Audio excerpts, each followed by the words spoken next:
AKA Geeks.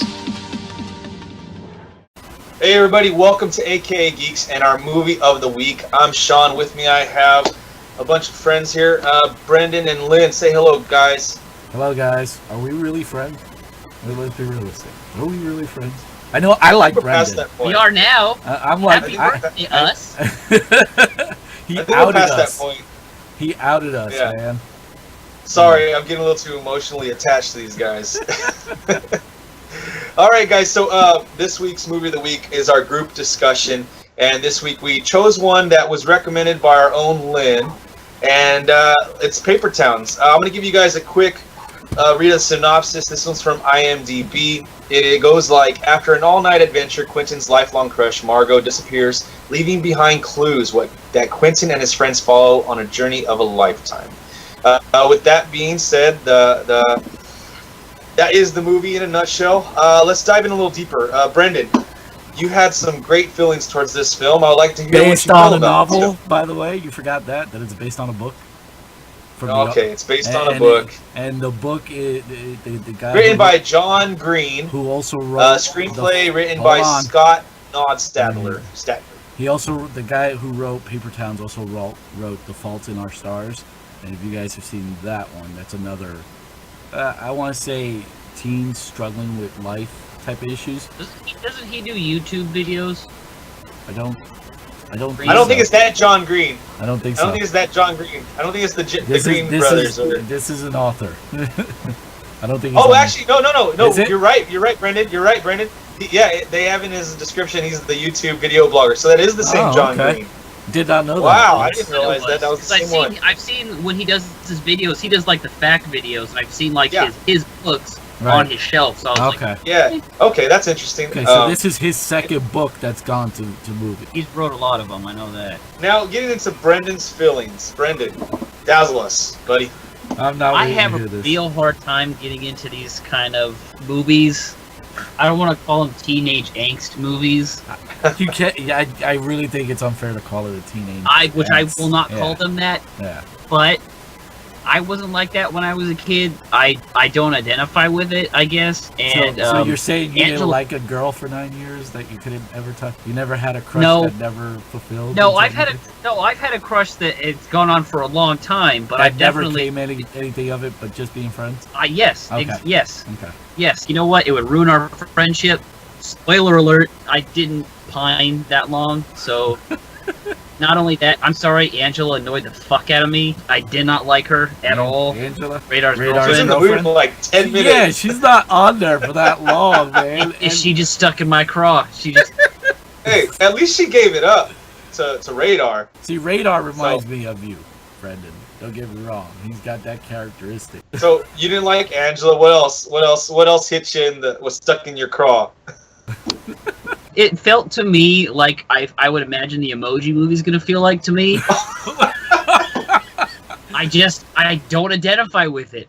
It's kind of like how I felt watching Blade Runner, not putting them on the same, but the point where like I know don't it's put those not on the same level. Movie. I know, but I can see how other people like it. Mm-hmm. Just not it's not for me. It is most definitely not for me. It's not a badly made. It's very well shot. I will give it that. Yeah. Pacing was not as bad as it could have been. Hey, if you're a kid and you have like problems with your friends and you're not feeling like everybody loves you, sure, watch that movie. But if you're a grown ass man, you don't have any of those problems. Not saying grown ass men can't watch this movie, but. It may not be for you. You're a cold-hearted. I think it's because he's too close to the age that the subject matter is involved, and he just doesn't want to go back there. You know, Brandon, how old are you? I'm 28 in 2 months. He's the youngest out of us. I'm sure when you start to get to the point in life when you start to reflect on stuff, and you start to look back in your life, you start to say, "Yeah, I did have that type of." Friends or these type of things, and trust me, it'll happen. It happens to all men, and you guys. Years ago. I told you, I have somebody like that, but I'm not gonna go fucking take all that friggin' effort and not to realize, hey, she doesn't want to be with me in the first place. I'm not stupid. I know. Well, no, there was no knowing of that. Like, he didn't know that at all. Yeah, he did. Well, He was just too no, he stupid. didn't. For the first time in 9 years, when they got back together and then they spent that night together doing everything they did, he felt he had gained her back and what have you. Because she started to leave clues, and like, if you remember at the beginning, he states that he was one of the unlucky ones that was never left clues to where she was or what she was doing. And here's this setup of clues just for him to find. And granted, it was misconstrued because obviously it was just her letting him know she's okay and not come to her. But we're going ahead of ourselves because we even gotten into the plot. That's the whole point. You literally just said the plot. That's it. That's the payoff. That's the... Oh, No, the payoff. See, the thing is, you have to really look at it. The payoff is that trip that he took. Remember, all right, and I'm gonna break out and just go spoiler on this. Remember when she's telling him when that night together that his comfort zone is this big, and he has to go outside his comfort zone. The whole that's what this movie was about. Him breaking out of that. Not the fact that he was chasing the love. That's something he would have never done prior to this. But it was that getting that experience of being on the road with his best friends, doing things that he would have never been comfortable in doing. Break it out of the... He didn't even realize that, though. Right. Nobody realized that. But his best friend did. That's why they had the argument and then saying when they were going back to Florida and he said he was staying. That whole argument was the fact that everybody else got the experience that they were getting out of it. They didn't care if they found her or not towards the end. They were just happy to be all together and experience what they experienced. He wasn't seeing that because he had a deer headlights. He was just tunnel vision. He was looking for something more than what was really already happening around him. He was not experiencing what was going on. And that's what I liked about the movie. It's those experiences and, especially getting close to a group of friends and doing things that you're not used to. Especially at that pivotal time in your life when you're just a senior and your whole life is going to change. Because I did have a group of guys that, we do road trips. We, look for haunted places. So that took me back to that. And it was all about having that experience with a group of friends. What else was key for you? Any other things that kind of stood out for you, Lynn? I saw Margo as, how he calls her a miracle at the beginning. And then towards the end, he's saying she was just a girl. But in actuality, she was a lot more than just a girl to him. Margo brought to him something that he'd never really caught on till the end. And that was the fact that she made him open up his world a lot more to see the world. It was pivotal then when they first found the dead guy and you see the eyes change where he was completely unfazed, but it really changed her way of thought. Hey, I don't want to end up like this. Unhappy, killing myself because he was married and she was cheating, the wife's cheating. And she filed for him, divorce. So she wanted more for herself than that. You also mentioned you liked the writing. You were telling me in text. The music as well. The music for this movie was spot on, and they had a lot of the vibe. Like, I don't know if you guys ever saw Perks of a Wallflower. That's another movie that has this type of atmosphere, and what makes that movie more is the music that's in that. Because I like that movie better than this one. Well, yeah, I love Perks of a Wallflower, but the thing is, the music in there is more pivotal to the characters, because their essence is about the music. As far as the best friends, they were written very well. I loved Radar's character. I like Radar. Radar was like the conscious of the three, and I expected that, considering that the supporting cast were so much better to support Quentin. As a boring character. Well, not really boring. It's more like a lame out of the three. But the thing is, he didn't want to change. That was the purpose, and I understood that about him. He was so set in his ways. That's why when Radar and Ben are at the party and they're just being themselves, and Radar has that argument with Quentin about it, it's like you just can't see anybody being themselves. He goes, you always expect people to be different than what they are. Yeah, that's your problem. You let them you let need to them be just themselves. let people be themselves. Yeah, and he's like, Ben's different, you're different, that's why we're all best friends. I went into this movie, and I think I came out of it, and I stand on both sides of the line with Brendan as well as with you, Lynn. I was telling you, this is a movie that when I saw it being released, I wasn't a fan of the marketing. It felt like there was two different trailers to this film when it first came out. I don't know if you remember this. There was one that was total teen movie. Right. type directing it at them. And then there was one where they were trying to make it like they made it seem like as if this main character Margo got killed and now it's a mystery. I thought the marketing was all over the place. I wasn't attracted to it, and then I wasn't attracted to the teen aspect of it. Right. I gave this movie a chance, like you said, and I'm open to doing that with a lot of stuff. I'm always willing to do that stuff as long as I get a little push. You know, okay, I'll do it. The film, the acting in this film, it wasn't over the top or anything with me. It was kind of just right there where it needed to be. I'm very, very glad that in this film they did not focus in a physical sense, like have her on screen too much. I'm glad they didn't focus on Margo's character. I find that type of character annoying in real life as well as in the movies. And the fact that she has so much control over people's lives, but she doesn't give a rat's ass about them, that kind of irritates me. So I'm glad they didn't leave her on screen and give her character more playtime. They focused on the development of the relationship between the three boys.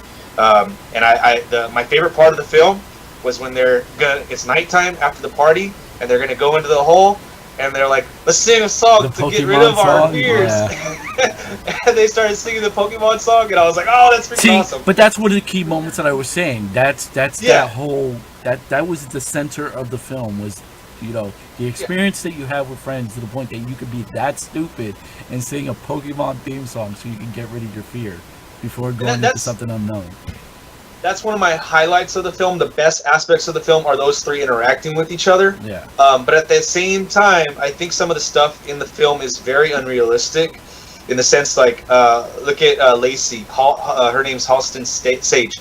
She's a freaking gorgeous ass woman, right? She's over there like totally. I don't think she was all that. I thought she was hot. She's hot. Right now, she's over there. The Pillsbury Doughboy is hot. Huh? Right now, you would think the Pillsbury Doughboy is hot. Nah. Pillsbury Doughboy, nah. What are you thinking of? Oh, I was thinking of marshmallows. No, I didn't like the fact that they go to the party and Quentin, who I've seen it before at school and in life, girls don't react like that in a restroom. Oh, come join me in the tub. Oh, let's have a heartwarming moment, and I'm now gonna. I didn't believe that. That was, to me, that was like kind of unbelievable. It was I hate to burst your bubbles. I had a moment like that. So, all right, well, you're an exception to the rule. No, but I mean, there are possibilities. It's just, it doesn't happen to everybody. Yeah, of course, but there are moments where you walk into an area that, you know, someone's uncomfortable, they're going through an emotional period, and then because you're there, they figure, oh, well, you know, come sit with me and at least talk with me. And basically, she was just looking for somebody to listen to her. It could have been anybody but Quentin. I did like her line in there, though. She goes, "She said I was a whore, and then I had chlamydia, but I don't have it anymore." I thought that was funny. Yeah, she goes, I don't have it anymore. It's like, I thought that there were little moments in the film like that, with the Pokemon song, with that line from her. There were little moments in the film that definitely made me laugh, chuckle, t-shirt? Smile. Oh, the shirt, Heritage Not Hate. Oh, God, that was awesome. World's #1 grandma. I got to get one of those. Then you show the like there were little moments in the film like that, and I truly enjoyed those. But those are few and far between for me. I did come out of this film though thinking it was all right, and like it was okay, but it wasn't my cup of tea. I don't think. I did like the music, like you're saying. That's why I'm kind of like, I am on both sides of it with Brendan as well as Yulin. I did like the music. It wasn't overly like distracting, but it helped build up the situations. Trust me, there are things I did not like about the movie. I don't think of it as great. I look at it as it's a nice coming of age story for Quentin and the guys, because that's how I saw it. I saw it as a coming of age story for them. As far as the way that the coming of age happened, the trip was necessary. I looked at the trip was necessary, but the subject to the trip could have been changed. You know, it could have been anything else. You know what I mean?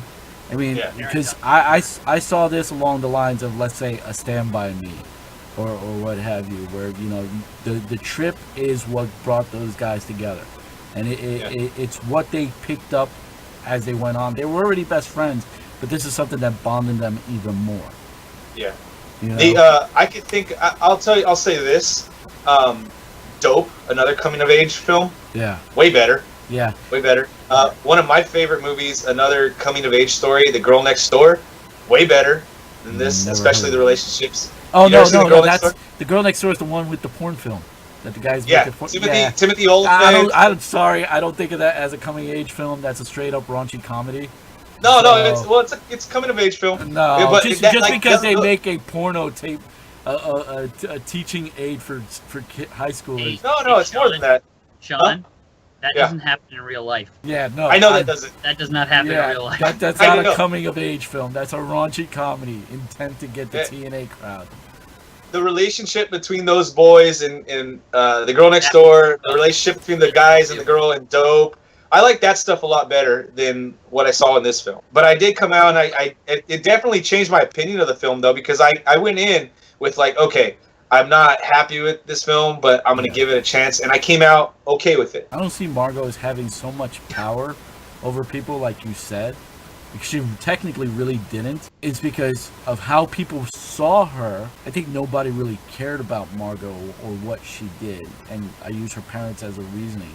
It's like they were not worried. They were saying that she was just doing it for attention. She was not doing this for attention. She just wanted out. There's a point in your life where you just want out of what you're doing. I know I experienced that when I got back from the military and I was back at home in the Northeast. And I'm like, you know, I can't do this. I can't sit in this fucking city. And I'm like, I just got to do something. And the first chance I got, I was out. And I've never looked back. She was taking that chapter, closing the book. She got tired of what people saw of her. That's not who she was, and she wanted to find who she really was. You know, and every person, no matter what age, has to go through that. Who am I stage? I still think that there's a sentence in there at the end when Quentin decides to stay. Mm-hmm. There's a sentence in there, and also right before that, Ben tells Lacey, you know, you don't. She doesn't deserve you. And then at the end, they tells Lacey, do you think she would do this for you? Right. You know. And I think that's a big point of, for me, that's a telling point of Margo's character. That's what I mean. Like, she doesn't care about people. Lacey was a true friend. Lacey was a true friend. But she also did not know that. She also did not know that because there was parts because she's too wrapped up into her own stuff. Let's be on one. Well, so was everybody else. Come on, these are senior high school kids. Everybody is wrapped up in their own stuff. They're not really thinking about outside. You may have your best friend, but do you really know what's going on in their head? Ben said that to Lacey after spending how long in a car and getting to know her better, getting to know her outside of school. Before that, he only saw her as a pretty girl in school that he just wanted to do. You know what I'm saying? But he got to see who she really was. And him saying that is just saying, I see you for who you really are, not what I portrayed you as. Yeah, but that's not what I'm trying to say, though. I'm just saying that But Margo doesn't value her friendships. Margo was used that's as the subject matter. We don't know Yeah. that because we didn't get to experience Margo's side when it comes to the friendship. We only got to see her because because she was film, hurt. yeah. Yeah, that because she got hurt, she took revenge on all her best friends. You know, her ex-boyfriend, her best friend who was doing him, and she thought her other best friend because she thought she knew. She never really said to her, did you know? You know, so there was miscommunication between Lacey and Margo. That was never on Margo's end. by both ends because they never got to talk about what happened. If Lacey would have stood behind with Quentin and saw her in town, I'm sure that conversation would have happened. But because that's not how the author did it, we don't know that. So we can't place blame that Margo didn't care. Because if she didn't care, she would not have done this quote-unquote revenge thing. It did hurt her. She was hurt who she thought were friends. It's a point of it's point of debate. view because of where we're seeing it. We're only seeing it through Lacey and Ben and their eyes. We're not truly seeing it. We never see anything truly from Margo's eyes. No. Except the conversation that she has with Quentin of why she left. I think it's part of the storytelling of the film, essentially. Yeah. It's a choice that was made and how they wrote it, or whatever you can say, whatever you want to say. I see it. I don't think she cared. You see it your way. That's fine. It's all about perspective. It doesn't make the film lesser of a film, whether it's your way or my way. Did the actors do a good job of portraying their characters? I will say this, and this is a dumb nitpicky thing with Quentin. I could not stop staring at the damn mole. That thing was out there, like it was in the shot all the freaking time. See, they're in the van. They had the camera right on it. I'd expect something like that from Brendan, but it's nice to know that I've been proven wrong. That it's really Sean that's the superficial bastard. Did you not? Okay. Say again? Say it again, Brendan. He didn't catch it. There's always an exception. Yeah, like you said earlier, you had one of those moments in the tub, Lynn. So there's an exception to the rule right there. All right, we're on a tangent. Anyway, all right. So overall, though, let's get into some of the final thoughts and what we recommend for this. Brendan, let's start with you, buddy. Well, actually, technically, I guess I give my final thoughts in the beginning. Not a bad movie. Like I said, very well done. I liked it. Music. It had good, for the most part, I think, realistic characters. But as Lynn said, it's maybe I'm not ready for it yet. Like, I'm not at that point, or that's not something I wanted when I was a kid. But overall, well done movie. Definitely, it's not something everybody should avoid. Should watch it, give it a shot, see if you connect with it. So I'd give it a 7.5 out of 10. Okay. Lynn, what about you? We're doing numbers now. Well, What I've been doing. Oh, no, you're right. Well, we've you're been right. doing. I'll give it a We've B been doing plus. grades. What'd you do? I'll give it a B plus. B plus. That's an 80 something. Yeah, Went from a C to an A to a B. You know, it's funny because I wasn't gonna go that high. I was gonna give it a solid B, and my reasoning is because this is all about the experience. This is all about the journey, not the destination. You know, leaving your comfort zone, and this came off true to heart. And character-wise, there's some very weak characters in this. Of course, the supporting characters were a lot stronger, and that's why I would only give it a B on the gravitas of the supporting cast. Other than that, I still think everybody should still check it out. I definitely think that my final thoughts on this, I agree with Brendan. I never had a 10-year, 9-year thing for a girl and totally pushed away everybody else. I've had long-time crushes, but not where it's like debilitating to my social life or anything, so I don't connect with it on that end.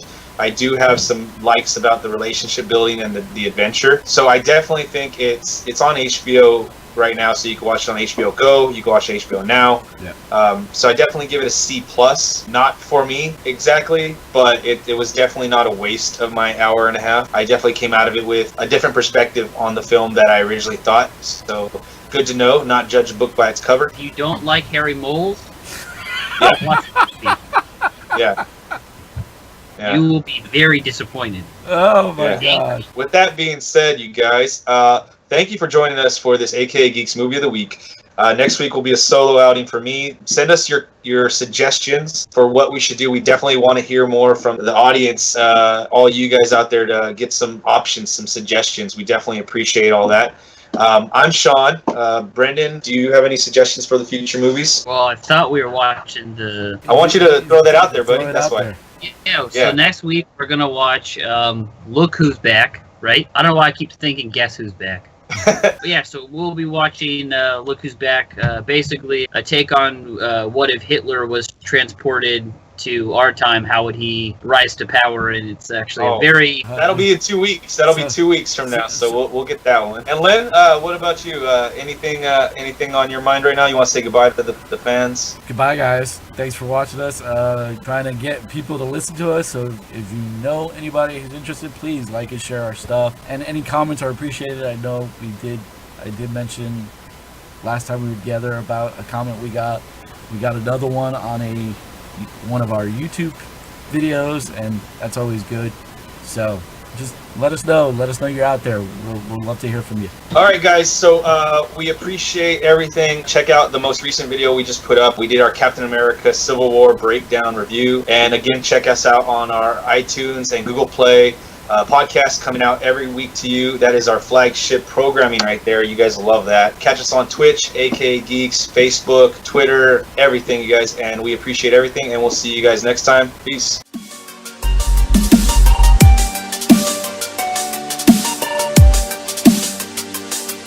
AKA Geeks